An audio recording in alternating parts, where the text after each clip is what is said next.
শুভ সকাল বন্ধুরা। আজ 15 এপ্রিল বুধবার। আজকের সকালের বরাক তথা সমগ্র আসামের গুরুত্বপূর্ণ খবরগুলি হলো এইচএসএলসি অর্থাৎ মাধ্যমিকের ফলাফলের পর এবার এইচএস অর্থাৎ উচ্চ মাধ্যমিকের ফলাফল প্রকাশ করার পালা। এবার ঘোষণা করা হলো এইচএস অর্থাৎ উচ্চ মাধ্যমিকের চূড়ান্ত বর্ষের পরীক্ষার ফলাফলের তারিখ। আগামী 17 এপ্রিল সকাল 9টায় প্রকাশ করা হবে উচ্চ মাধ্যমিক পরীক্ষার ফলাফল। এই ঘোষণা করেছেন রাজ্যের মুখ্যমন্ত্রী ডক্টর হিমন্ত বিশ্ব শর্মা। আগামী 17 এপ্রিল সকাল 9টায় ওয়েবসাইটে প্রকাশ করা হবে উচ্চ মাধ্যমিক পরীক্ষার ফলাফল। এপ্রিলের শুরুটা ছিল বেশ মনোরম। বৃষ্টি বাদলের সৌজন্যে ততটা দাঁত বসাতে পারেনি গরম, কিন্তু সময়ের সঙ্গে সঙ্গে পরিস্থিতি এই সময়ের চেনা পরিবেশকে ফিরিয়ে আনতে শুরু করেছে। চলতি সপ্তাহেই দেশের একাধিক রাজ্যে তাপপ্রবাহের হুঁশিয়ারি রয়েছে। দিল্লি এনসিআর অঞ্চলে আগামী বুধ থেকে বৃহস্পতিবার পারদ উঠবে 40 ডিগ্রির উপরে। সপ্তাহান্তেই তা 41 থেকে 42 ডিগ্রিতে পৌঁছে যাবে, ভবিষ্যৎবাণী আবহাওয়া দপ্তরেরও। এদিকে রাজস্থান, উত্তরপ্রদেশ ও মধ্যপ্রদেশের বিভিন্ন অঞ্চলে 41 থেকে 44 ডিগ্রি সেলসিয়াসের মধ্যে তাপমাত্রা আগামী কয়েকদিন ঘোরাফেরা করবে বলেই আশঙ্কা। সব মিলিয়ে দেশের রাজ্যগুলিতে তাপমাত্রা স্বাভাবিকের থেকে 4 থেকে 7 ডিগ্রি সেলসিয়াস বেশি থাকার কথা জানানো হয়েছে। এদিকে উত্তর পূর্বাঞ্চল সহ অসম এবং বরাক উপত্যকায়ও আগামী কয়েকদিন তীব্র গরম থাকার সম্ভাবনা রয়েছে। দেশের চাকরি প্রার্থীদের জন্য কেন্দ্রীয় সরকার এনেছে বিরাট বড় সুখবর। সেন্ট্রাল রিজার্ভ পুলিশ ফোর্স অথবা সিআরপিএফে 9,000-এরও বেশি কনস্টেবল নিয়োগ করার অফিসিয়াল বিজ্ঞপ্তি প্রকাশ করা হয়েছে। ন্যূনতম মাধ্যমিক অর্থাৎ মেট্রিক পাস হলেই চাকরিতে আবেদন করা যাবে। সারা দেশের যে কোনো প্রার্থী আবেদনের যোগ্য। মাসিক 21,000 টাকা বেতন এবং সাথে মিলবে আরও সুযোগ সুবিধা। এই নিয়োগের গুরুত্বপূর্ণ তারিখ, শূন্য পদের বিবরণ, শিক্ষাগত যোগ্যতা এবং অন্যান্য দরকারি তথ্য অফিসিয়াল ওয়েবসাইটে জানানো হয়েছে। এই নিয়োগ প্রক্রিয়ার মাধ্যমে মোট 9,195টি শূন্যপদ পূরণ করা হবে।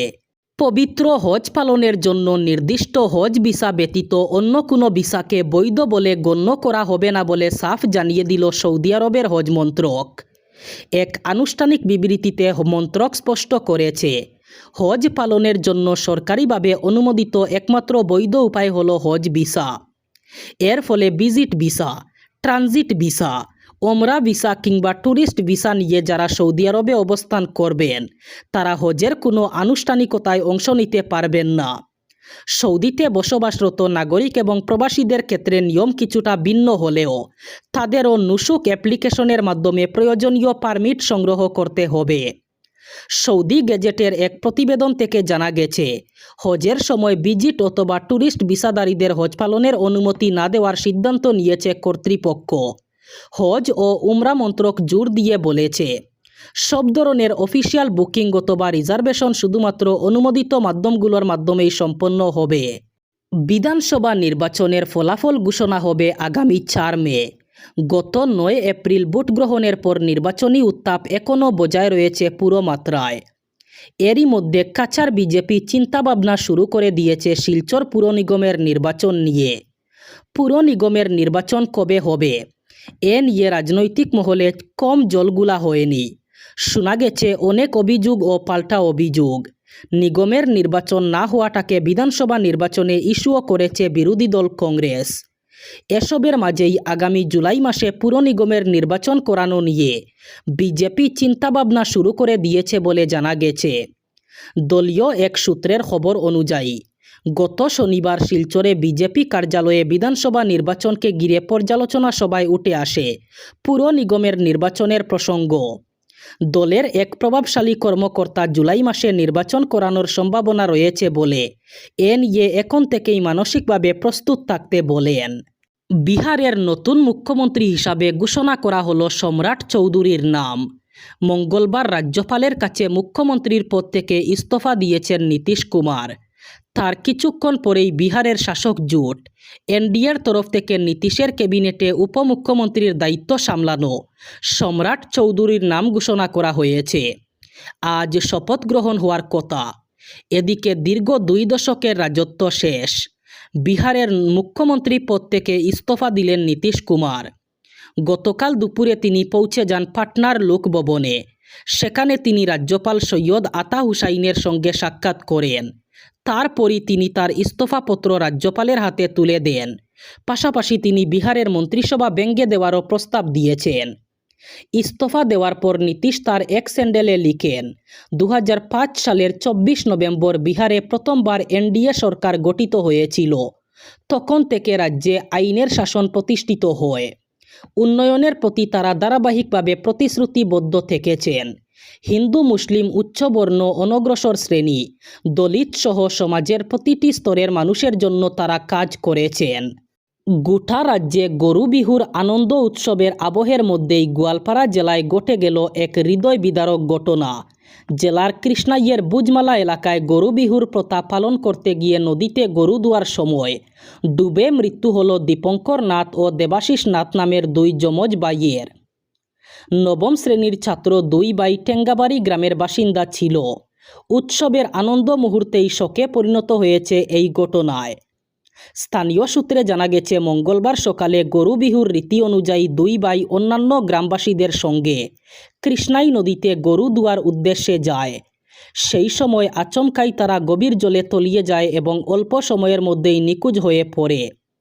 উপস্থিত লোকজন তাৎক্ষণিকভাবে উদ্ধারের চেষ্টা চালালেও ব্যর্থ হয় এবং পরে প্রশাসনকে খবর দেওয়া হয়। খবর পেয়ে রাজ্য দুর্যোগ মোকাবিলা বাহিনী এর একটি দল দ্রুত ঘটনাস্থলে পৌঁছে উদ্ধার অভিযান শুরু করে। দীর্ঘ তল্লাশির পর নদী থেকে দুই ভাইয়ের মৃতদেহ উদ্ধার করা হয়। ডেকিয়াজুলির গড়মারায় জুরা খুনের ঘটনায় ব্যাপক চাঞ্চল্য। স্থানীয় সূত্রে জানা গেছে, সম্পর্কীয় কাকা গোবিন্দ গোয়ালা ধারালো অস্ত্র দিয়ে নিজের দুই ভাতিজা যোগেশ্বর গোয়ালা এবং পূর্ণ গোয়ালাকে নৃশংসভাবে খুন করে। ঘটনার পর এলাকায় আতঙ্ক এবং উত্তেজনা ছড়িয়ে পড়ে। খবর পেয়ে দ্রুত ঘটনাস্থলে পৌঁছায় পুলিশ। পুলিশ অভিযুক্ত গোবিন্দ গোয়ালাকে আটক করে জিজ্ঞাসাবাদ শুরু করেছে। প্রাথমিক তদন্তে জানা গেছে, দীর্ঘদিনের পারিবারিক কলহের জেরেই এমন মর্মান্তিক খুনের ঘটনা ঘটেছে। ঘটনাকে ঘিরে এলাকায় শোকের ছায়া নেমে এসেছে। পুলিশ পুরো ঘটনার তদন্ত শুরু করেছে এবং এই নৃশংস ঘটনার পেছনে অন্য কোনো কারণ রয়েছে কিনা তাও খতিয়ে দেখছে পুলিশ। চড়ক পূজা তথা শিবের গাজন উৎসবকে কেন্দ্র করে বরাক উপত্যকা জুড়ে সৃষ্টি হয় উৎসবমুখর পরিবেশ। শিলচরে সন্ন্যাসী জীবন বর্মন ও অতীন্দ্র দাসের উদ্যোগে আয়োজিত এবারের চড়ক পূজা আগের বছরের মতোই মানুষের ব্যাপক সাড়া ফেলেছে এবং দর্শনার্থীদের বিশেষ আকর্ষণের কেন্দ্রবিন্দুতে পরিণত হয়েছে। চড়ক পূজা হিন্দু ধর্মাবলম্বীদের অন্যতম প্রাচীন এবং ঐতিহ্যবাহী লোক উৎসব, যা প্রতি বছর চৈত্র মাসের শেষের দিনে উদযাপিত হয়। এই পূজা দেবাদিবের শিবের গাজন উৎসব নামেও সুপরিচিত। পুজোর প্রায় এক মাস আগে থেকেই সন্ন্যাসীরা কঠোর ব্রত, উপবাস ও সংযম পালন করে নিজেদের প্রস্তুত করেন। অনেকেই বিভিন্ন ধর্মীয় আচার অনুষ্ঠানের মাধ্যমে আত্মশুদ্ধি ও ভক্তির নিদর্শন তুলে ধরেন।